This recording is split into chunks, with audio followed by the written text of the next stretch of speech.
ಈಗ let's say she is a widow, she cannot opt for surrogacy. Okay. Or they should be legally wed for 5 years plus, and they should have a certification of infertility ಅಂತ ನಾವು infertility certification ಇರಬೇಕು. ಯಾರಿಂದ? For example ಗೈನಾಕಿಂದನೋ ಇಲ್ಲ sexual ಡಾಕ್ಟರಿಂದನೋ they should have a certificate saying that ಇನ್ನು ಮುಂದೆ ಇವ್ರ ಕೈಯಲ್ಲಿ ಮಗು ಹೊರೋದಕ್ಕಾಗೋದಿಲ್ಲ, ಇಲ್ಲ ಆ ಗಂಡಸ್ಗೆ ಮಗು ಮಾಡ್ಕೊಳೋದಕ್ಕಾಗೋದಿಲ್ಲ ಅನ್ನೋದು ಒಂದು ಇರಬೇಕು, ಸರ್ಟಿಫಿಕೇಟ್ ಇರಬೇಕು. Only then can they opt for ಸೆರುಗೇಸಿ.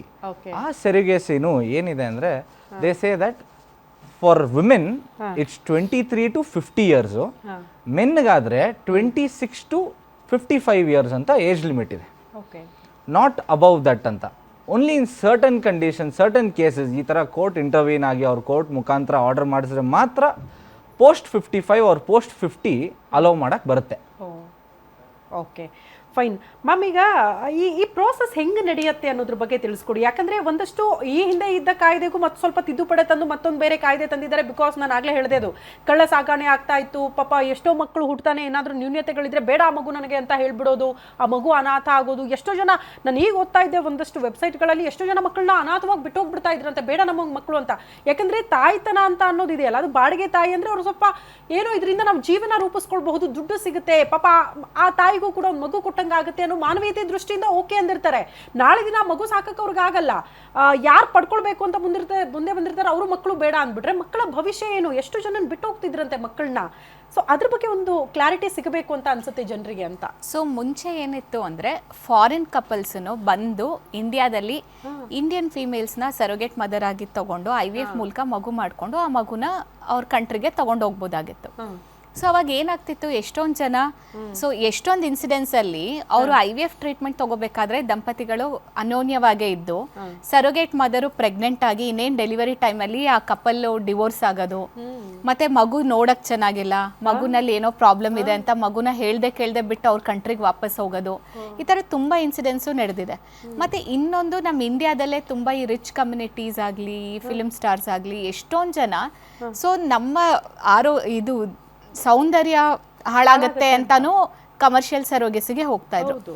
ಈ ಅಂಶನೆಲ್ಲ ಕನ್ಸಿಡರ್ ಮಾಡಿ ಇಂಡಿಯನ್ ಗೌರ್ಮೆಂಟ್ ಏನು ಮಾಡ್ತು, ಒಂದು ಲಾ ಸ್ಟ್ರಿಕ್ಟ್ ಆಗ್ತಂತು. ಅಂದರೆ ಈ ಕಮರ್ಷಿಯಲ್ ಸರೋಗೆಸಿ ಮಾಡಬಾರ್ದು, ಏನೇ ಇದ್ರೂ ಅದನ್ನ ಮೆಡಿಕಲ್ ಇಂಡಿಕೇಶನ್ ಇರಬೇಕು ಸರೋಗೆಸಿಗೆ. ಜೊತೆಗೆ ಅವ್ರ ಸಂಬಂಧಿಕರಾಗಲಿ, ಫ್ಯಾಮಿಲಿ ಫ್ರೆಂಡ್ ಆಗಲಿ ಸರೋಗೇಟ್ ಆಗಿ ಬರಬೇಕು. ಈಗ ಮಕ್ಕಳನ್ನ ಪಡೆದುಕೊಳ್ಬೇಕು ಅಂತ ಯಾರು ಮುಂದೆ ಬರ್ತಾರೋ ಅವರು ಫಿಸಿಕಲ್ ಆಗಿ ಫಿಟ್ ಇಲ್ಲ ಒಂದು ಮಗು ಪಡೆದುಕೊಳ್ಳೋದಕ್ಕೆ ಆ ಸರ್ಟಿಫಿಕೇಟ್ ಕೊಡಬೇಕು. ಸೊ ನಾವು ಬಾಡಿಗೆ ತಾಯಿ ಮೂಲಕ ಮಗು ಪಡೆದುಕೊಳ್ತಾ ಇದ್ದೀವಿ ಅಂದ್ರೆ ಮಾತ್ರ ಹೌದು. ಪ್ರತಿಯೊಂದು ಡಿಸ್ಟಿಕ್ ಅಲ್ಲಿ ಡಿಸ್ಟಿಕ್ ಸರೋಗೆಸಿ ಬೋರ್ಡ್ ಅಂತ ಇರುತ್ತೆ. ಅಲ್ಲಿ ಗೈನಕಾಲಜಿಸ್ಟ್ ಇರ್ತಾರೆ, ಲಾಯರ್ ಇರ್ತಾರೆ, ಇನ್ಫರ್ಟಿಲಿಟಿ ಸ್ಪೆಷಲಿಸ್ಟ್ ಇರ್ತಾರೆ, ಎಂಬ್ರಿಯಾಲಜಿಸ್ಟ್ ಇರ್ತಾರೆ, ಸೋಷಿಯಲ್ ಆಕ್ಟಿವಿಸ್ಟ್ ಇರ್ತಾರೆ. ಇವ್ರು ಎಲ್ಲರೂ ಇದ್ದಾಗ ಇವರು ಫಸ್ಟ್ ಇನ್ಫರ್ಟಿಲಿಟಿ ಸ್ಪೆಷಲಿಸ್ಟ್ ಹತ್ರ ಹೋಗಿ ಏನೇನು ತೊಂದರೆ ಆಗ್ತಿದೆ, ಇವ್ರಿಗೆ ಯಾವ ಕಾರಣಕ್ಕೆ ಮಗು ಆಗ್ತಿಲ್ಲ, ಇವ್ರಿಗೆ ಮಗು ಆದರೆ ಏನಾದರೂ ತೊಂದರೆ ಆಗುತ್ತಾ ಅಂತ ರೀಸನ್ಸ್ ಇರುತ್ತೆ. ಫಾರ್ ಎಕ್ಸಾಂಪಲ್ ಇವಾಗ ಫೀಮೇಲ್ಗೆ ಹಾರ್ಟ್ ಡಿಸೀಸ್ ಇದೆ, ಸೊ ಅವ್ರು ಏನಾದರೂ ಪ್ರೆಗ್ನೆಂಟ್ ಆದರೆ ಅದು ಅವ್ರ ಜೀವಕ್ಕೆ ಪ್ರಾಬ್ಲಮ್ ಆಗುತ್ತೆ. ಆ ಥರ ಕಂಡೀಷನ್ಸ್ ಇದ್ದರೆ, ಅಥವಾ ಗರ್ಭಕೋಶ ಸರಿಯಾಗಿ ಬೆಳವಣಿಗೆ ಆಗಿಲ್ಲ, ಅಥವಾ ಗರ್ಭಕೋಶದಲ್ಲಿ ತುಂಬ ತೊಂದರೆ ಇದೆ, ಅದರಲ್ಲಿ ಮಗು ಬೆಳೆಯೋಕ್ಕಾಗ್ತಿಲ್ಲ ಅನ್ನೋ ಕಂಡೀಷನ್ಸು, ಮತ್ತು ಪದೇ IVF ಫೇಲ್ಯೂರ್ ಆಗ್ತಿದೆ, ಅಥವಾ ಇಮ್ಯುನಲಾಜಿಕಲ್ ಕಂಡೀಷನ್ಸ್ ಆ ಥರ ಏನಾದರೂ ಇದ್ದಾಗ ಏನಾಗುತ್ತೆ, ಆ ಇಂಡಿಕೇಶನ್ಸ್ನ ಇನ್ಫರ್ಟಿಲಿಟಿ ಸ್ಪೆಷಲಿಸ್ಟ್ ಅವರು ಬರ್ಕೊಡ್ತಾರೆ. ಅದನ್ನು ತಗೊಂಡು ಅವರು ಡಿಸ್ಟ್ರಿಕ್ಟ್ ಬೋರ್ಡಲ್ಲಿ ಹೋಗಿ ಸಬ್ಮಿಟ್ ಮಾಡಬೇಕು. ಸಬ್ಮಿಟ್ ಮಾಡಿದಾಗ ಅವರು ಎಲ್ಲನೂ ಅನಲೈಸ್ ಮಾಡಿ, ಓಕೆ ಇವ್ರಿಗೆ ಸರೋಗೆಸಿ ಆಪ್ಷನ್ ನಾವು ಕೊಡ್ಬೋದು, ಸೊ ಇವ್ರಿಗೆ ಮಗು ಇವರೇ ಪ್ರೆಗ್ನೆಂಟ್ ಆದರೆ ಇವ್ರ ಜೀವಕ್ಕೆ ತೊಂದರೆ ಇದೆ ಅಂದ್ಬಿಟ್ಟು ಅವಾಗ ಅವರು ಅನಲೈಸ್ ಮಾಡಿ ಇಂಡಿಕೇಶನ್ಸ್ ಕೊಡ್ತಾರೆ.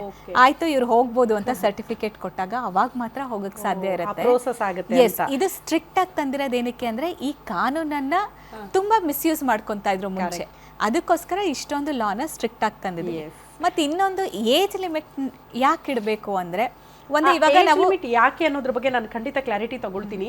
ಒಂದಂತೂ ಅರ್ಥ ಆಯ್ತು, ಈಗ ದತ್ತು ಪಡೆದುಕೊಳ್ಳೋದಕ್ಕೆ ಇರುವಂತಹ ನಿಯಮಗಳಿದೆಯಲ್ಲ, ಮೋಸ್ಟ್ಲಿ ಅದೇ ರೀತಿ ಬಾಡಿಗೆ ತಾಯಿ ಮೂಲಕ ಮಗು ಪಡೆದುಕೊಳ್ತೀವಿ ಅಂತ ಹೋಗೋರು ಕೂಡ ಅಂಥದ್ದೇ ನಿಯಮಗಳನ್ನ ಕೂಡ ಅನುಸರಿಸಬೇಕಾಗುತ್ತೆ. ಫಿಸಿಕಲಿ ಫಿಟ್ ಆಗಿಲ್ಲ ಮಗು ಪಡೆದುಕೊಳ್ಳೋದಕ್ಕೆ ಅನ್ನೋ ಒಂದು ಸರ್ಟಿಫಿಕೇಟ್ ತಗೊಂಡು ಹೋಗಬೇಕು. ಬಾಡಿಗೆ ತಾಯಿ ಮೂಲಕ ಯಾವ ತಾಯಿ ಮೂಲಕ ಮಗು ಪಡೆದುಕೊಳ್ತೀವಿ ಅನ್ನೋದ್ರ ಬಗ್ಗೆ ನೀವು ಮಾಹಿತಿ ಕೊಡಬೇಕಾಗುತ್ತೆ. ಜೊತೆಗೆ ಆ ಮಗು ಬಂದ ಮೇಲೆ ಆರ್ಥಿಕವಾಗಿ ಅದನ್ನು ಸಾಕೋಕೆ ಎಷ್ಟು ಸದೃಢರಾಗಿದ್ದೀರಿ ಅದ್ರ ಬಗ್ಗೆ ಕೂಡ ಕ್ಲಾರಿಟಿ ಕೊಡಬೇಕಾಗುತ್ತೆ.